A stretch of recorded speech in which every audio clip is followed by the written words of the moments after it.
سزا رکھی جائے اور توہین پارلیمنٹ کرنے والے جو افراد ہیں، جو شخصیات ہیں، چاہے وہ عسکری شخصیات ہیں، چاہے وہ عدالتی شخصیات ہیں، چاہے وہ بیوروکریٹک شخصیات ہیں، کسی بھی مکتبہ فکر سے، کسی بھی اسکول آف تھاٹ سے تعلق رکھنے والے یا کسی بھی شعبۂ زندگی سے تعلق رکھنے والے یہ لوگ ہیں، ان کو پارلیمنٹ کے سامنے جواب دہ بنایا جائے گا۔ اور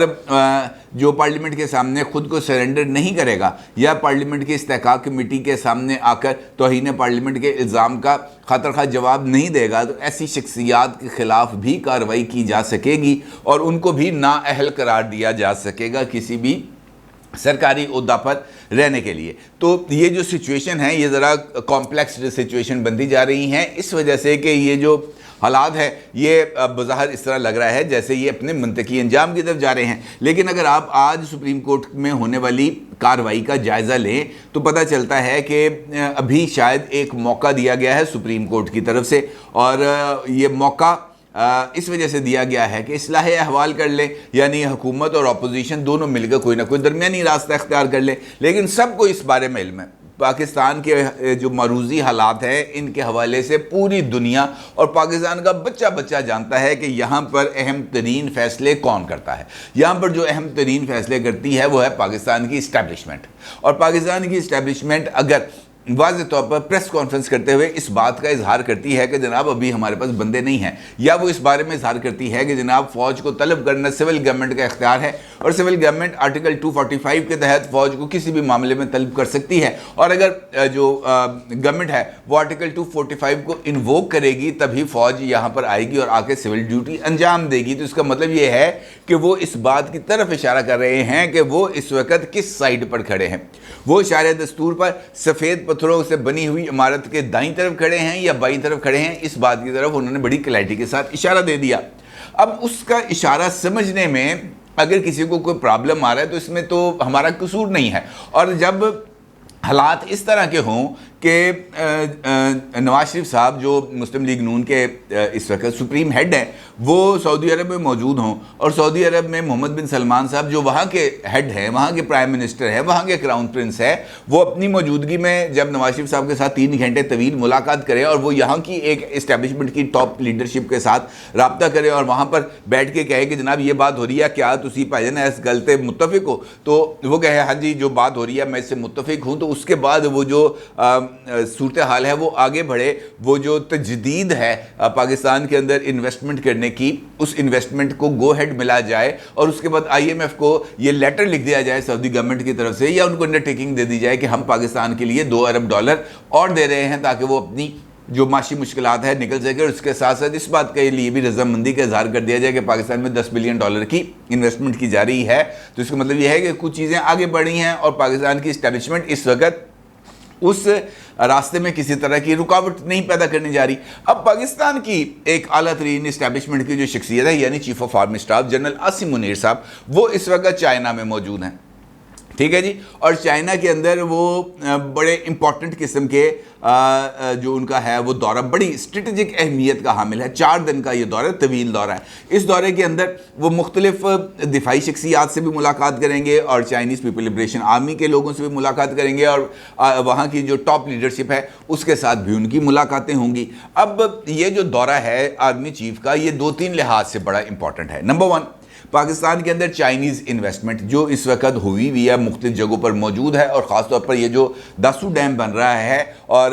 گوادر پورٹ ہے، وہاں پر ان کی انویسٹمنٹ کی بہت ہی زیادہ اس وقت اس کو ضرورت ہے، اور اس کے ساتھ ساتھ یہ جو سی پیک کا جو روٹ بنا ہے اس کی سیکیورٹی بھی چونکہ پاکستان فوج کے پاس ہے، لہٰذا یہ جو تمام امور ہیں سی پیک ریلیٹڈ یہ فوج کے ساتھ ہی ڈسکشن میں جانے ہیں۔ آلدو کہ عمران خان صاحب کے دور میں جب عاصم باجوہ صاحب اس کو ہیڈ کرتے تھے تب بھی یہ سی پیک کے اوپر بہت زیادہ ریزرویشنز تھی چائنیز گورنمنٹ کی طرف سے، اور عمران خان صاحب یہاں پر IMF کے ساتھ گفتگو کے دوران وہ جو سی پیک کی ڈاکومنٹس تھیں وہ IMF کے ساتھ شیئر کر رہے تھے، اس وقت بھی چین کی طرف سے بہت زیادہ تحفظات کا اظہار کیا گیا تھا۔ اب میرے پاس یہ ایک بڑی کنفرمڈ انفارمیشن ہے کہ اس دورے کے دوران جو عاصم منیر صاحب جنرل عاصم منیر صاحب پاکستان کے آرمی چیف کر رہے ہیں چین کا دورہ، تو اس دورے کے دوران ان کی جو مختلف جگہوں پر بات چیت ہوئی ہے وہ بات چیت وہاں کی جو ملٹری اسٹیبلشمنٹ ہے اس نے چائنیز پولیٹیکل گورنمنٹ کے ساتھ اس ساری گفتگو کو، اس سارے معاملات کو شیئر کیا، جس کے بعد وہاں کی جو پولیٹیکل لیڈرشپ ہے اس نے یہاں پر شہباز شریف صاحب کے ساتھ ٹیلی فونک رابطہ کیا۔ بات کو سمجھنے ہیں ذرا کہ جو باتیں، جو چیزیں وہاں پر طے ہو رہی ہیں چین میں پاکستان کی ملٹری اسٹیبلشمنٹ کے ذریعے، پاکستان کی جو فوجی اسٹیبلشمنٹ ہے، پاکستان کی جو فوجی لیڈرشپ ہے اس کے ساتھ، ان معاملات کو فائنلی اوکے کرنے کے لیے، ان کو گرین لائٹ دینے کے لیے، اس پر سائن کرنے کے لیے کیا کیا جا رہا ہے؟ چائنیز گورنمنٹ یہاں پر پاکستان کی پولیٹیکل گورنمنٹ، ٹھیک ہے جی، اس کے ساتھ رابطہ کر رہی ہیں، شہباز شریف صاحب کے ساتھ رابطہ کر رہے ہیں، ان سے کہہ رہے ہیں کہ جناب ان چیزوں پر بات چیت ہوئی ہے، ان معاملات کے اوپر ہم انویسٹمنٹ کرنے جا رہے ہیں، یہاں پر ہمیں یہ پرابلمز ہیں۔ آرمی چیف نے ہمیں بتایا ہے کہ وہ ان معاملات کو اس طریقے سے ایڈریس کریں گے، اس طریقے سے ان ساری پرابلمز کو دور کریں گے۔ کیا آپ ان کی اس بات سے متفق ہیں؟ شہباز شریف صاحب نے کہا جی ہم بالکل متفق ہیں۔ انہوں نے کہا جی اوکے دین ہم اس کے اوپر سائن کرنے جا رہے ہیں۔ اب اس سچویشن کے اندر، یہ جو میں نے بھی آپ کے سامنے رکھی ہے، اس سچویشن کے اندر آپ مجھے بتائیں کہ وہ کون سی اسٹیبلشمنٹ ہوگی، وہ کون سی سول اور ملٹری لیڈرشپ ہوگی جو کھوبے میں جو ہے نا وہ اس میں پھنسے ہوئے پاکستان کو باہر نکالنے کے لیے جو زور لگا رہے ہیں، وہ ایک دم سائڈ پہ ہو کے بیٹھ جاؤ کہ جناب آؤ الیکشن کرا لو۔ پاسبل نہیں ہے، کسی بھی طریقے سے پاسبل نہیں ہے، ممکن ہی نہیں ہے، یہ ناممکنات کا کام ہے۔ میں نے آپ کو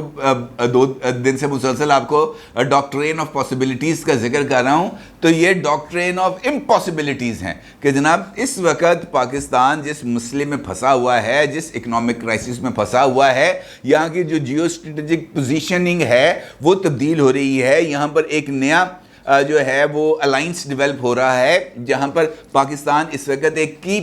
پلیئر کے طور پہ سامنے آ رہا ہے، اور پاکستان کے جو تمام اتحادی ہیں، پاکستان کے جو سارے درینہ دوست ہیں، چاہے وہ سعودی عرب ہے، چاہے وہ ایران ہے، چاہے وہ چائنا ہے، وہ یہاں پر پاکستان کو اپنے ساتھ کھڑا کرنے کے لیے مکمل طور پر تیار ہیں اور پاکستان کا برڈن شیئر کرنے کے لیے تیار ہے۔ ایسے موقع پر وہ کون ہوگا جو یہ چاہے گا کہ پاکستان پولیٹیکل کرائسس میں جائے؟ کوئی نہیں ہوگا۔ اور اگر آپ کو اس بارے میں یقین نہیں آتا تو آپ اگلے چند دن کے اندر ہونے والی ڈیولپمنٹ سے آپ کو خود اندازہ ہو جائے گا کہ کس طریقے سے پاکستان کے اندر یہ جو جاری سیاسی طوفان ہے یہ غائب ہوگا۔ آپ کو آرمی چیف کے آنے کی دیر ہے، یا وہاں سے ان کو ایک فون کال کرنے کی دیر ہے۔ جیسے ہی وہ ایک فون کال آ جائے گی، یہاں پر سب اس طرح ٹھنڈے ہو کے بیٹھیں گے جس طرح کوئی جو ہے نا ان کو کوئی پرابلم نہیں تھی، کوئی تکلیف نہیں تھی۔ کیونکہ اس سے پہلے جب بھی ایسی صورتحال ہوئی ہے، دیکھیں پاکستان کی اسٹیبلشمنٹ نے اس بات کا اعلان ضرور کیا ہے کہ وہ نیوٹرل ہیں، وہ پاکستان کے سیاسی معاملات میں مداخلت نہیں کریں گے، وہ اس بارے میں مداخلت نہیں کریں گے کہ شہباز شریف کا نمبر جو ہے وہ پورا ہے یا نہیں ہے، شہباز شریف نے 172 بندے اکٹھے کرنے ہیں یا نہیں کرنے، وہ اس معاملے میں کسی طرح کا کوئی رول پلے نہیں کریں گے۔ لیکن جہاں پر پاکستان کی سروائیول کا سوال آئے گا، جہاں پر پاکستان کی بقا کا، پاکستان کے استحکام کا معاملہ آئے گا، وہ یقینی طور پر ریاست کے ساتھ کھڑے ہوں گے، سیاست کے ساتھ نہیں کھڑے ہوں گے، وہ ریاست کے ساتھ کھڑے ہوں گے۔ اور یہ وہ ٹائم ہے یہاں پر ریاست بچانے کا معاملہ ہے۔ لہٰذا چین سے آنے والی ٹلیوں نے یہاں پر بہت ہی زیادہ جو ایک جسے ہم کہہ سکتے ہیں سائی آف ریلیف، ایک سکون کا سانس دیا ہے یہاں کی پولیٹیکل اسٹیبلشمنٹ کو۔ اور اس کے ساتھ ساتھ یہ جو بریک تھرو ہے پاک چائنا ریلیشن شپ میں، پاک سعودی عربیہ ریلیشن شپ میں، پاک رشیا ریلیشن شپ میں، پاک ایران ریلیشن شپ میں، یہ تمام کے تمام بریک تھروز بہت ہی زیادہ معنی خیز ہیں۔ آپ ان سب کو سیٹ اسائیڈ نہیں کر سکتے کیونکہ یہ تمام چیزیں جڑی ہوئی ہیں کس کے ساتھ؟ اس سڑک کے ساتھ جو پاکستان سے گزرتی ہے، جو چین کی شارع قراقرم کے آغاز سے سٹارٹ لیتی ہے اور گوادر تک جاتی ہے، اور اس سڑک کے ذریعے ہی، اس سڑک سے ہی پاکستان کا بہت زیادہ مستقبل وابستہ ہے۔ اور اس کے لیے پاکستان کی اسٹیبلشمنٹ، پاکستان کی سول گورنمنٹ میرا خیال ہے اس وقت کوئی کمپرومائز کرنے کی پوزیشن میں نہیں ہے۔ اپنی رائے کا ضرور اظہار کیجیے گا۔ آپ کا بہت شکریہ۔ اللہ حافظ۔